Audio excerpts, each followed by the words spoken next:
When the headlines first broke about Europe deciding to seize Russian assets, I will admit my initial reaction was pretty straightforward. I thought, well, that is a bold move. I thought they are hitting Moscow where it hurts, using the only weapon they have that does not involve direct military confrontation. But here's the thing. The more I dug into the actual mechanics of what they did, who it affects, and what started happening immediately after, the more I realized we are not watching a smart sanctions policy unfold.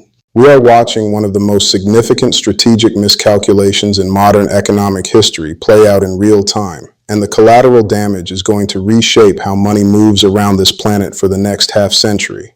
What really strikes me about this entire situation is how it started with what seemed like a compromise, almost a legalistic workaround that European leaders thought would let them have their cake and eat it too. According to reporting from Reuters published in May of 2024, European Union officials announced they would not touch the principal amount of frozen Russian central bank reserves, which multiple sources have pegged at roughly $300 billion. They would only take the interest earnings, about $3 billion per year, totaling around $15 billion so far. That money would go straight to Ukraine for military aid. On paper, I can see why they thought this was clever. It looks measured, it looks legally defensible, and it feels like justice. But my take on this is that it fundamentally misunderstands how trust works in international finance. You do not get to be slightly trustworthy. You either are or you are not. There is no partial sanctity of property rights. And that is where this whole thing begins to unravel. Now, before we continue, I want to mention something that genuinely fits into my routine, because when I am deep in research mode, tracking these massive geopolitical shifts, I barely have time to think about what I am eating. That is where Mom's Meals has been a game changer for me. They deliver chef-prepared, ready-to-eat, healthy, and fresh meals straight to your door, and the variety is honestly impressive. Keto-friendly meals, diabetic-friendly options, low-carb, low-cholesterol, halal, vegetarian meals, and so much more. Everything is designed for convenience without sacrificing nutrition, which is exactly what I need when I am pulling late nights trying to connect these global dots. Prices start from just $9.99 per meal, which is cheaper than most takeout and way healthier. I have put the link in the description, and you can get 50% off your first order if you want to try it. Okay, back to the EU saga. Here's what is interesting about Europe's calculation. They genuinely believed that by leaving the principle intact, they were preserving the principle of sovereign asset protection while still punishing Russia. Multiple outlets, from Bloomberg to Euractiv, have corroborated that European legal teams spent 2 years debating this exact question. Could they legally confiscate the whole amount? Would it be seen as an act of economic war? So they landed on this interest-only seizure as some kind of middle ground. But my personal assessment is that this is where they made their first catastrophic error. They treated international finance like it is a domestic courtroom where clever legal interpretations can thread the needle. But the rest of the world does not care about Brussels' legal hair-splitting.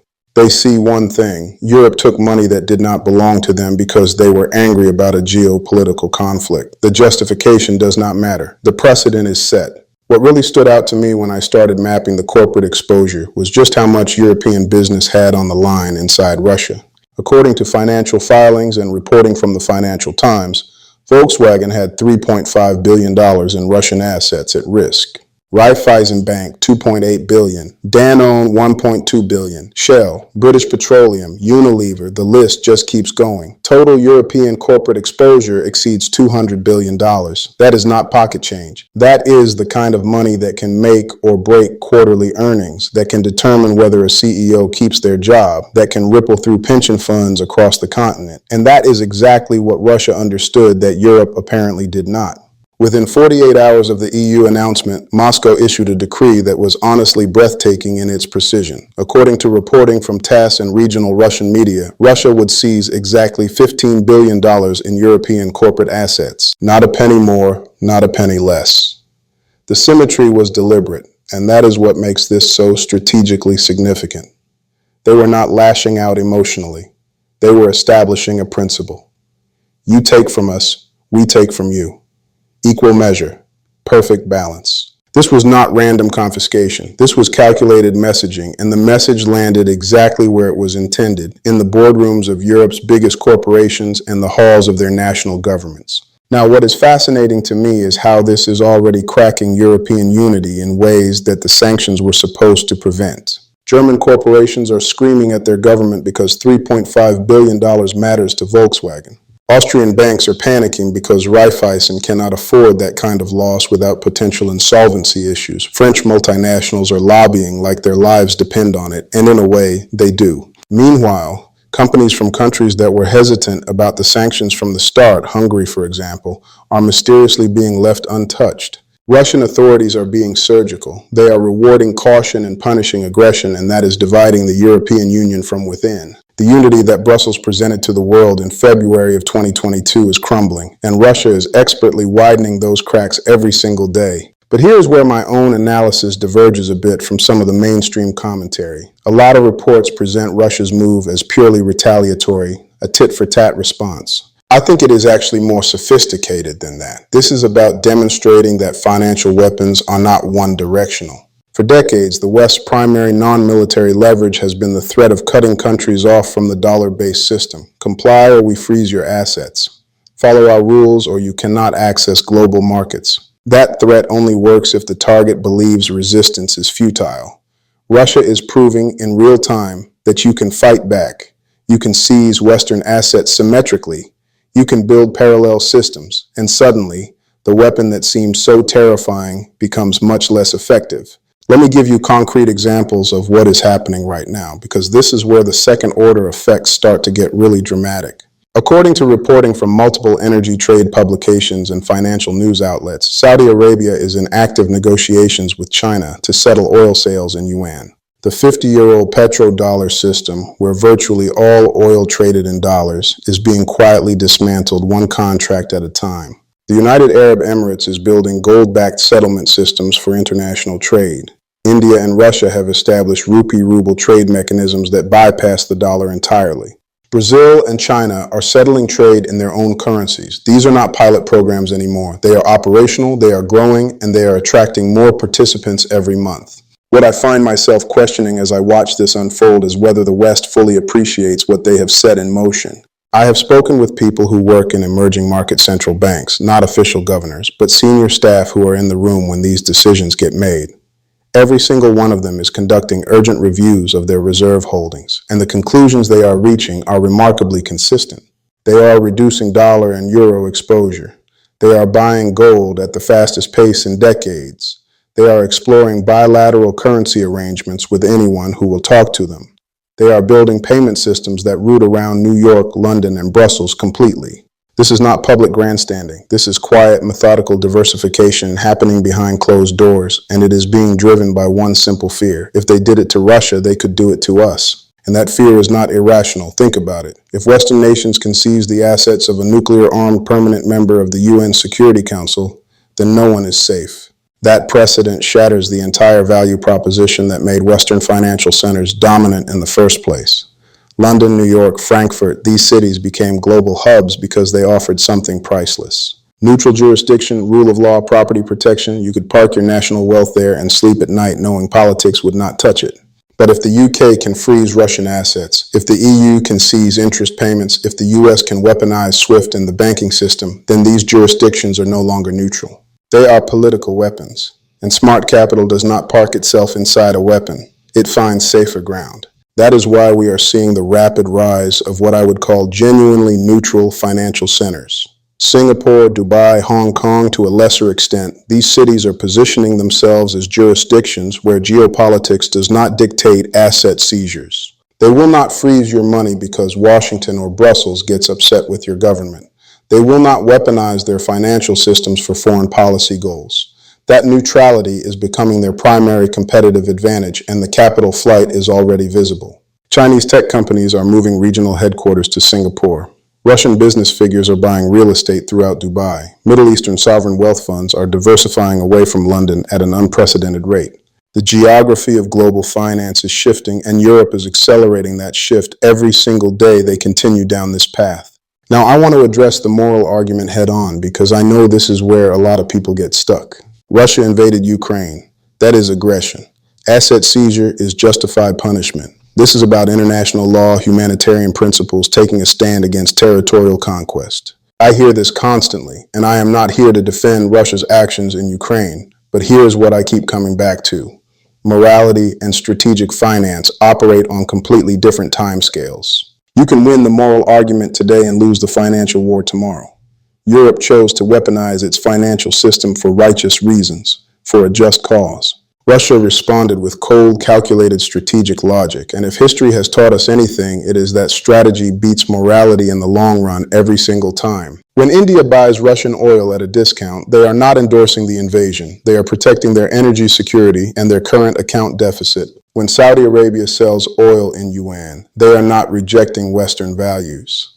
They are diversifying geopolitical risk because they saw what happened to Russia, and they are thinking, what if we are next? When Brazil settles trade in reals, they are not choosing sides in a new Cold War. They are choosing economic independence. Europe forced the world into a binary choice between Western moral frameworks and national self-interest. Most countries chose self-interest, not because they are evil, but because they have populations to feed and they are watching their forex reserves like hawks. And that leads me to the cruel irony that I cannot stop thinking about. The $15 billion Europe is seizing will not change the outcome in Ukraine in any meaningful way. Russia's military budget is over $100 billion annually.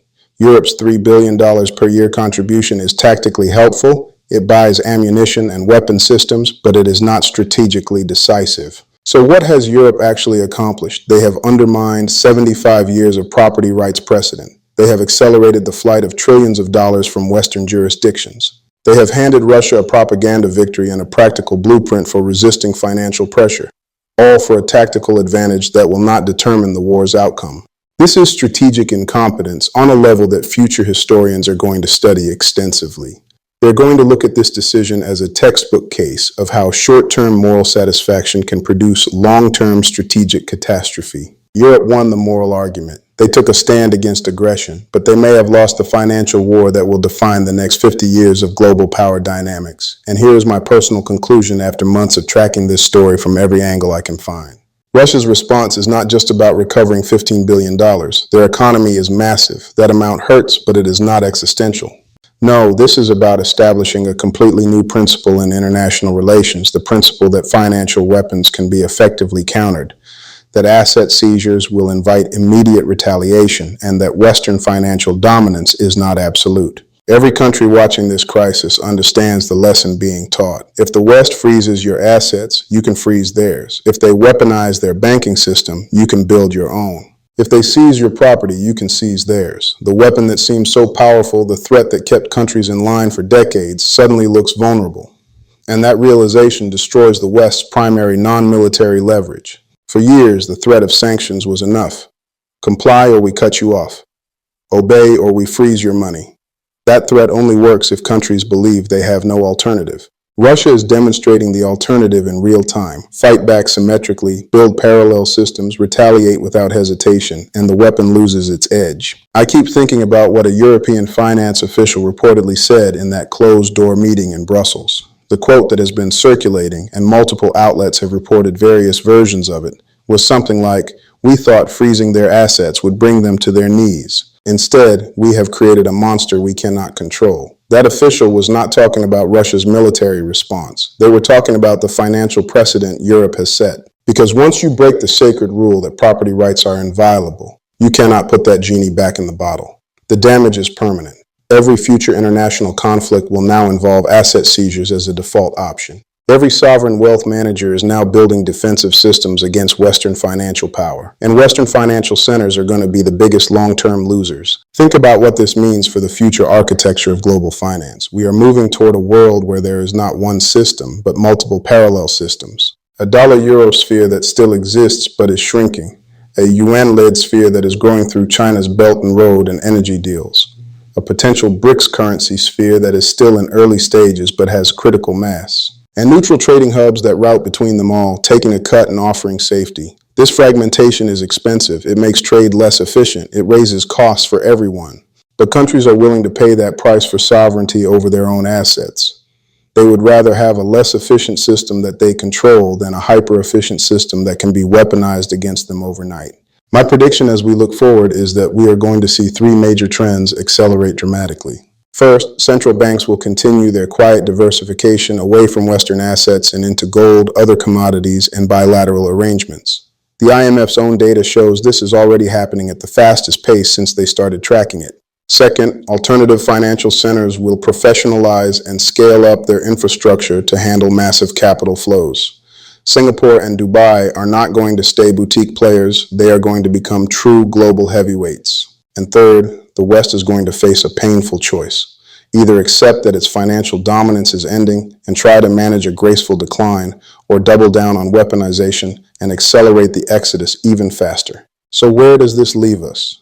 The $15 billion seizure that Europe thought was a smart compromise is going to be remembered, in my view, not as the moment Europe stood firm against aggression, but as the moment it broke the system that made European financial power possible. Russia's response will be studied in strategy courses for generations, as the moment a sanctioned power proved that financial warfare cuts both ways and that an empire's weapons can always be turned against itself. We are watching the end of an era, not with a single dramatic crash, but with a series of calculated moves and countermoves that are gradually, inexorably dismantling the financial architecture the West built over 75 years.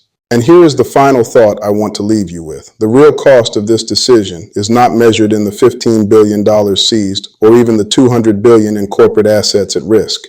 The real cost is measured in trust, or the absence of it. Trust that took decades to build, that made the dollar the world's reserve currency, that made London and New York the places where everyone parked their money because they believed it would be safe. That trust is gone. Not for everyone, not all at once, but for enough people with enough capital to fundamentally change the system. And trust, once broken, does not come back. Not with speeches, not with legal opinions, not with committees in Brussels. The world has seen what the West will do when it is angry, and they are building their exits. That is the story that is not being reported enough. That is the monster Europe created. And as that official said, it is one they cannot control. Don't forget to subscribe, like the video, and hit the notification bell so you don't miss future updates. See you in the next one.